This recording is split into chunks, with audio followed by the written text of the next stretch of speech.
hello.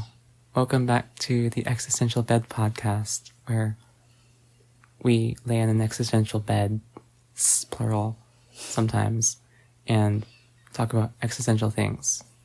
Right now, it is 11:44 p.m. Intro. Welcome to the Existential Bed podcast, where we talk about some things. I have a weighted blanket. I don't know if I'll like the weighted blanket or my burrito blanket. I guess we're technically starting right now. I have my burrito blanket, and I'm here with Ryan. Here, I forgot to mention, this is like the first guest episode in a while. I was meaning to do more guest episodes, but I've been busy, so I have not been doing that. I was gonna do like online, like long distance existential bed like calls, but I just never got around to it. Maybe I'll do it again. We'll see. I could just never schedule it. Anyways, I'll get around to it. Anyways, I have my burrito blanket, and I'm so emotionally attached to this burrito blanket. I think, like, I feel like I can't, I can technically sleep without it, but like, I'll be very sad if I don't have it. So like, whenever I go somewhere, I know I need to like sleep. Like, if it's like someone else's like bed or something, I'll bring my burrito blanket, because like I won't be able to sleep without it. I love my burrito blanket. So I'm debating if I should have a weighted blanket on top of, because I have a weighted blanket. I don't know where I got it, but I have a weighted blanket now. I'm wondering if I should have the burrito blanket and then the weighted blanket on top of the burrito blanket. Weighted blankets are nice. I also have a weighted stuffy. It's right here, actually. I weighted stuffy. You're like low high, but heavier. Yeah, weighted stuffies are really nice. Some people say it's like, for people with like anxiety and stuff, and it's supposed to help and stuff. I don't really know if it actually statistically helps. I believe it in my heart. Hey, placebo's a strong thing, but yeah, because sometimes it helps, sometimes it doesn't. But I think the sort of weighted idea comes a lot from like sometimes like service dogs, when they're used to help people who have like a lot of panic attacks. They're trained to like lay down on the person's chest to like help them with the panic attack and like come back and be grounded with reality again. I don't know, I think that's interesting. I think maybe one day I want to get a dog. Like an emotional support dog. Yeah, he'll do that for me. That would be nice. Yeah. Emotional support dog that just lays on top of you. Yeah. Because I will panic about so many things. I'm the panicker. Yeah. Maybe we'll just have to be your service dog. Just Honestly, I wouldn't mind if there was just like a panic attack day and then everyone just piled on. wait, like a day where you have like a specific, like a celebrated day? No. Just like if there was a day in which I had, or I guess when, I have a panic attack and I'm just lying down, a bunch of people just pile on, dog pile, literally. Dog pile. And that then, sounds fun. Yeah. I will gladly be part of a dog pile, because then I can also be squished. Yeah, you'll be second from the bottom, so you can get the second most squish. I'll protect you from the hurt. Thank you. Although maybe the squish is good. Yeah, it's supposed to help with. That's like it's like the same idea as like a stress ball. Well, I don't know. Sort of. I don't know if stress balls work. What kind of things do you get panicky about, or nervous or anxious? Anything social. Oh my god. Okay, us two are the most comedically tragic anxiety duo ever. Okay, what was wait, no, I already told the story about the car thing. There was something today. Oh, okay, it was we were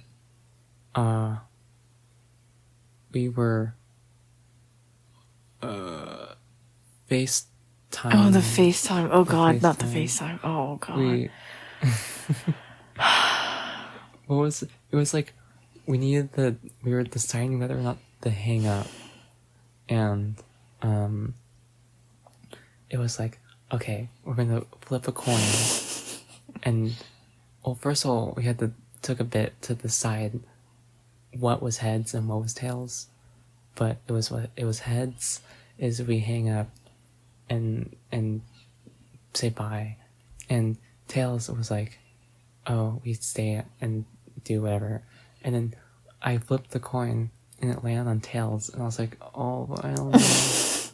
And I was still like, ooh, actually, maybe we flip again. Okay, the problem with that is that the choice, like the choice that you're being quote unquote forced to make, is a self-imposed, because you're choosing what's heads and what's tails. You need to feel like someone else choose heads, or no, even then that wouldn't work.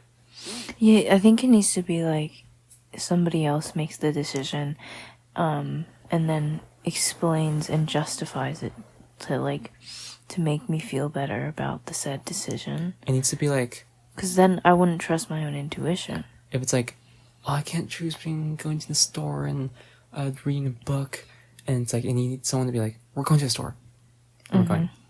Like, yeah, I love friends like that. Yeah. Okay, we're back. Okay, we're back. One time, my friend and I were downtown somewhere, and my partner was there, and we had just gotten out of the restaurant, and my friend and I are the most indecisive people you could ever meet, and we were trying to figure out what to do first of all, and we decided on walking around downtown because my partner had finally made a decision for us.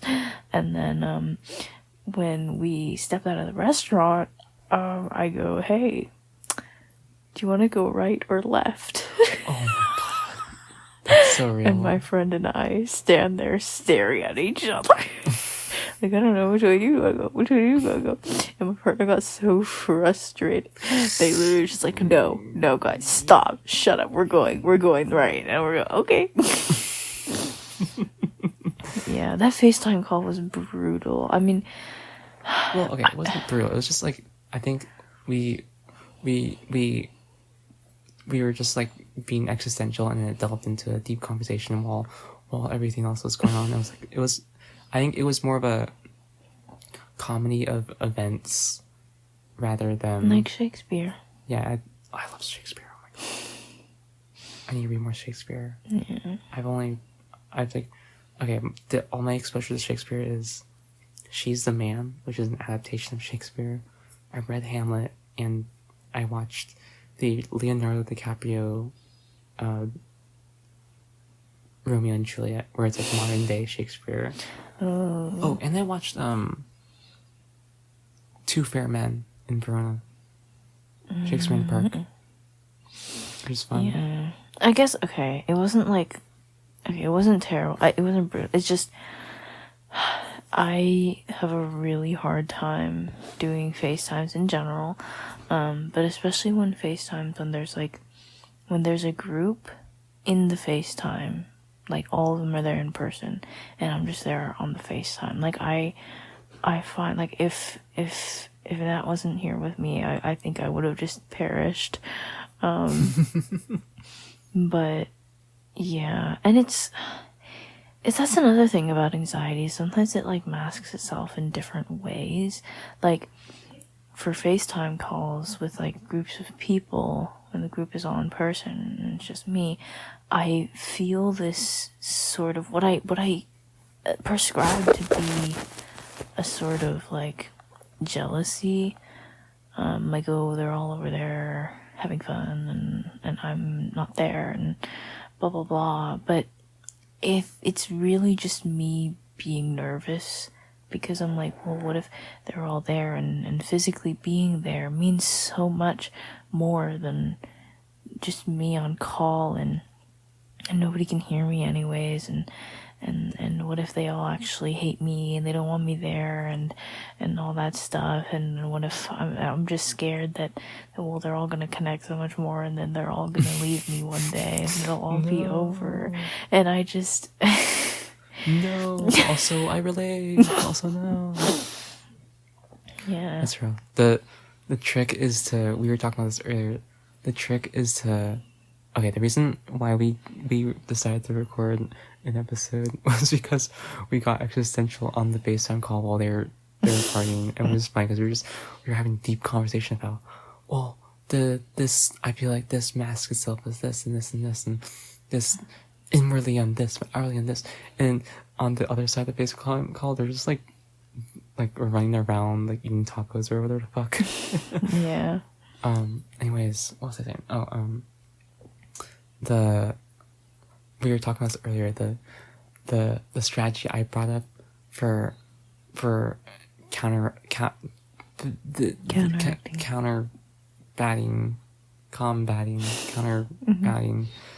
that is, you treat it like, okay, I don't FaceTime a lot. I never really had that many friends, and let alone anyone who FaceTime me, so I don't FaceTime. But when I do, I feel like the strategy is to,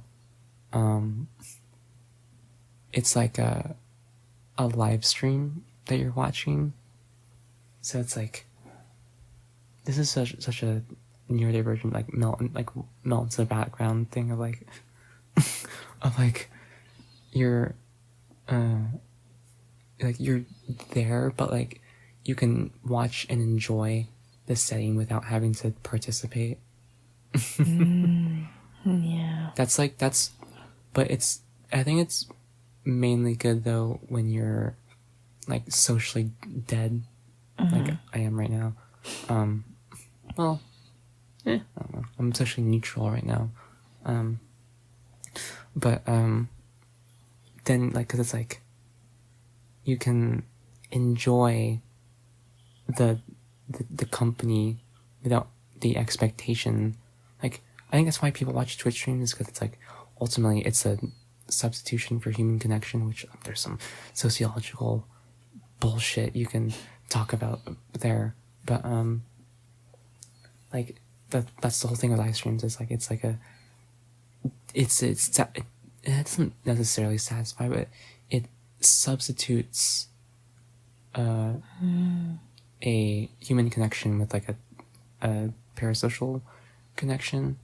And then I never thought about that. Where am I going with this? I don't know. Something about parasocial connection, and like, so you can, it's because live streams substitute human connection with like this like one-sided direction of things, but like you can still like, so it's like you can, but so you can still have the like your craving for human connection is still it's not necessarily satisfied, it's just kind of substituted. It's like taking painkillers, I don't know, but for socialness, it's like it's substituting or suppressing your crave for human connection while also not having the expectation to be social yourself. And that's what I brought up as a, not necessarily a solution, but as a mindset to help counteract that way of thinking. Yeah. which whatever. which I think is good because I don't know. I it's so funny. My anxiety is masked by jealousy, but whenever I feel that I am being quote unquote jealous, I get nervous because I'm like, oh no, I'm being jealous. That's not a good thing. I'm a bad person. So real.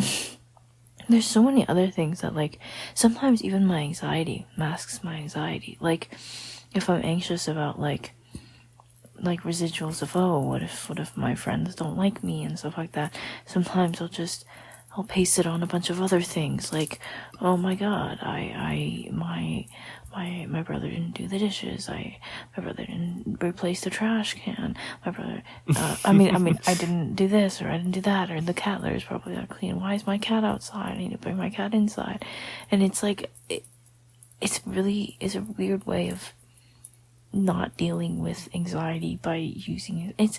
It's all kind of a vicious cycle, but I don't know, there's so many things that I think can mask anxiety in people. Maybe even like anger sometimes, though I find it hard to be angry, just as who I am as a person, but it's because a lot of times, like, anger and aggression, or at least anger, comes from pain a lot of the time, so the pain of so much fear of losing people, or I don't know, that's pretty deep. But do you have anything where, like, you feel like anxious but it's covered by something else? I usually, if I'm ever anxious about something, I usually just busy myself. Or like, I don't know, like I'll end up like practicing a lot, or like one of the ways I just like practice, or like just do something.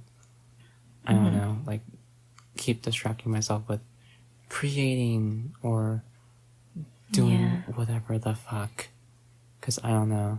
Yeah, I think that's important, because I mean, I think a good solution for things like feeling like you feel jealous when you're really just scared is, I think a good thing is to communicate with the people around you about how you're feeling, but not in the ways of like I'm jealous and all that stuff, because that's not really what I'm feeling a lot of the times. And so I think it's really important to kind of sit down with yourself and really talk through with yourself, like, the different feelings, why you're feeling things. Like, maybe hug Mr. McCuddles, your dragon weighted stuffy, and just think like, hey, why am I feeling this? Is there anything else that's making me feel this way? And like, for me, it's anxiety, and it's like, oh, for me it's losing people. Then what do I communicate with the people around me? Well, I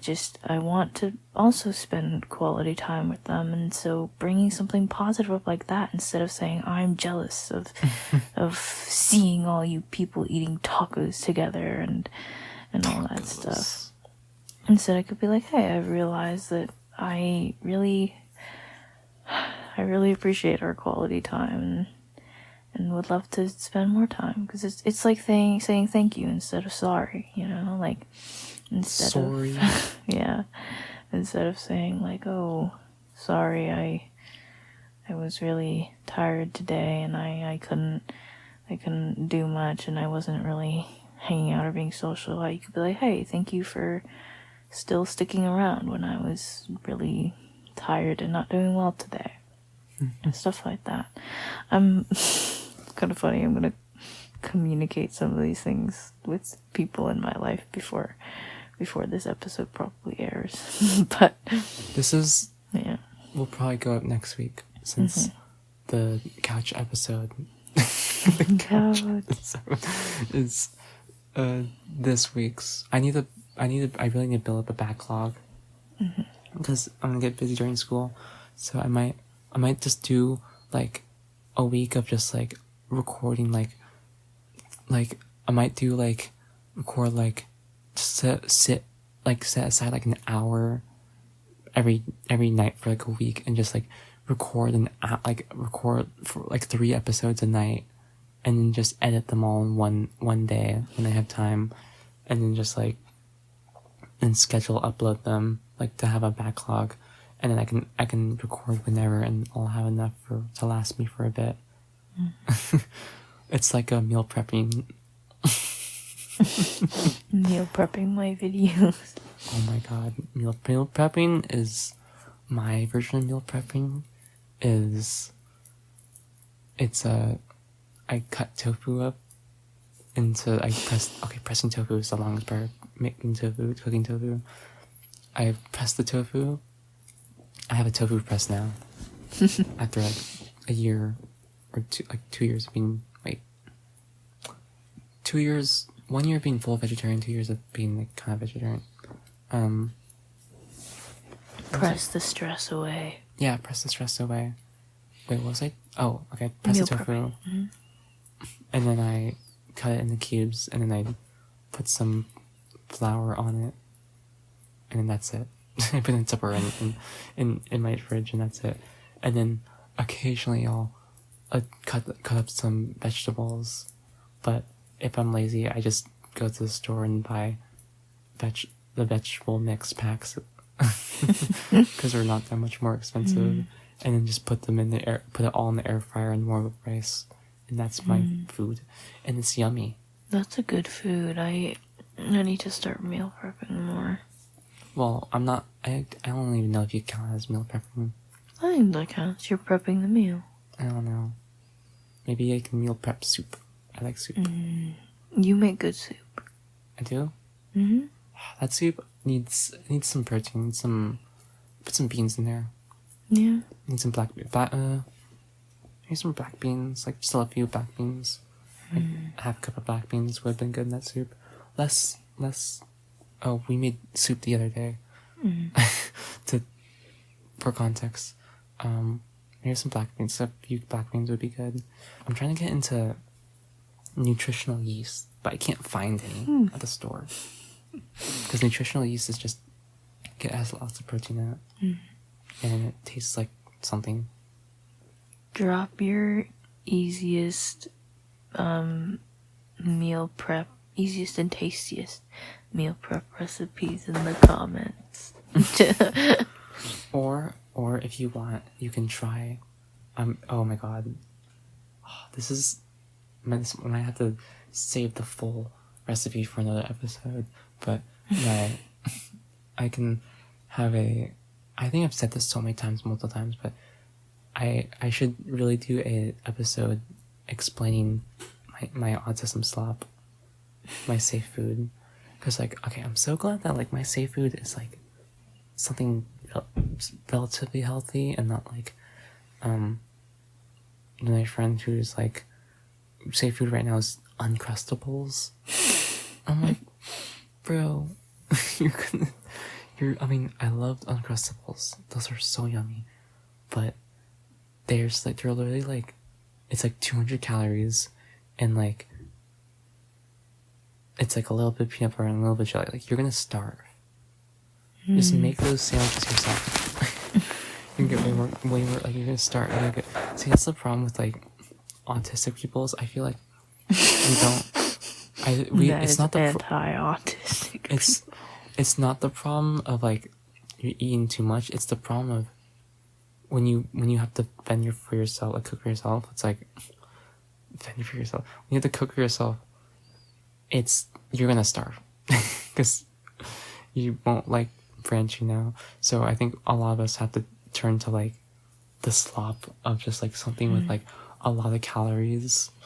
Or you could pretend you're cooking for other people, or actually cook for other people. Oh my god. Okay, I gotta do this. I need to start doing this where I pretend to be on a cooking show, and so I actually cook real food. Maybe I can do a existential bed podcast where I detail. I can cook something, and then I can detail how I did it and show it, and then the end result is the thumbnail or something. I don't know. Just a thought. Good food. Good soup. Good soup. Good soup. Good soup. Good soup. Good soup. End the video.